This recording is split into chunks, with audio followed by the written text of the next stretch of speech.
Abasubuuzi abakolera mu bitundu ebyenjawulo mu kibuga ky'eggwanga Kampala okuli Kikubo n'ebitundu ebirala bakedde kussa mu nkola kye balangira gye buvuddeko nga bategeeza nti bali bakugala amaduuka gaabwe ng'emu ku ngeri y'okulaga obutali mativu bwabwe eri gavumenti egaanye okukola ku nsonga zaabwe omuli emisolo egibali mu bulago wamu n'ensonga endala. Gavumenti tugenda kugiwaamu akadde tuyite mu nnaku zino enkulu Easter ne Idi tusuubira nti singa zinaaba ziwezenga 16 omwezi ogujja tujja kuba tetukyalina kye tugamba basuubuzi. Embeera ey'okugala amaduuka egootaanyiza eby'emirimu wamu n'enzirukanya y'emirimu mu kibuga.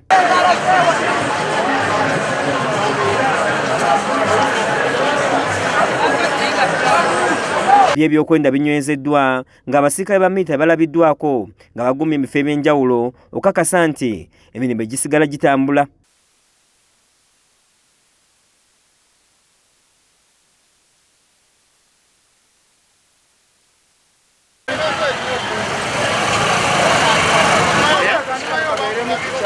Togeddeko n'abasuubuzi ab'enjawulo abatubuulidde okunyigiza ku bayitamu omuli emisolo emingi kusaba musigansimbi Abachina abakola emirimu egyandibadde egy'Abannayuganda. Nga n'emulugunya olw'emisolo emipya gavumenti gye yatutaddeko egya e-tax kubanga egyo emisolo ginyigiriza omuntu nga nze nga ndi mu retail nga nte yaleeta Abachina ntunda bintu byebimu nabo ne babeera nga ffenna tuli mu katale mu kintu kimu.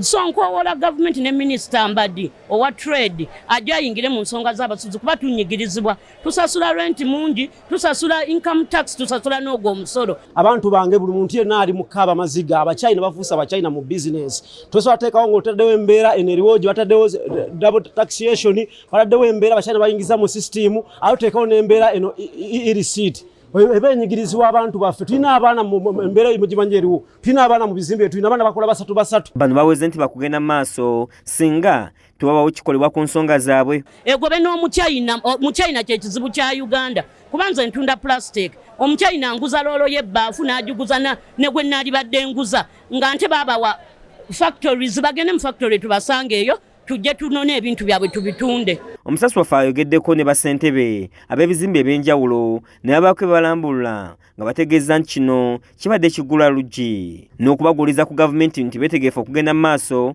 n'akeddimo kano. Akasiki kuba kuteekateeka kulaga muntu nti embaga ejja kubaawo. Gavumenti bulijjo tuli mu meeting nga tuteesa nammwe naye nga mulowooza nti nno tulabika bye twogerako si bituufu. Kaakati abantu bo bennyini beeviiriddeyo nga tewakyali kugumiikiriza. So tugamba nti ekimala kikola ki? Kimala. Bye twogeddeko ne bye tubabuulidde mubimanyi era mubitegeera. Tewakyali kipya, tukubyemu serefu tuzikiziza. 16 tukuba serefu tulinnya muliro. Kijja kukola ki? Kijja kujja. Ne president n'ebitongole byo nga ministry ezikwasaganya ebyobusuubuzi. Bwe muba temutudde mu nnaku zino ezikyaliwo okutandika ne leero nga 8 mpaka nga 16 ebintu ebinaddirira temutwebuuzaako. Abasuubuzi baffe ab'omu Kampala batuuse okunyigirizibwa to a point that tebakyalina kwekyusizo. Bakansalas n'Abannayuganda abali eyo njagala okubazuukusa ku kiki kitegeeza ekyabasuubuzi okwekalakaasa olw'omusolo kiba kitegeeza gwe abadde asobola okugula essaati ey'emitwalo 2 oba ogenda kutandika kugigula mitwalo 5. So weekubekubemu gwali Matiya Sekanjako yakusakidde eggulye lino ku Rakes TV agaleero.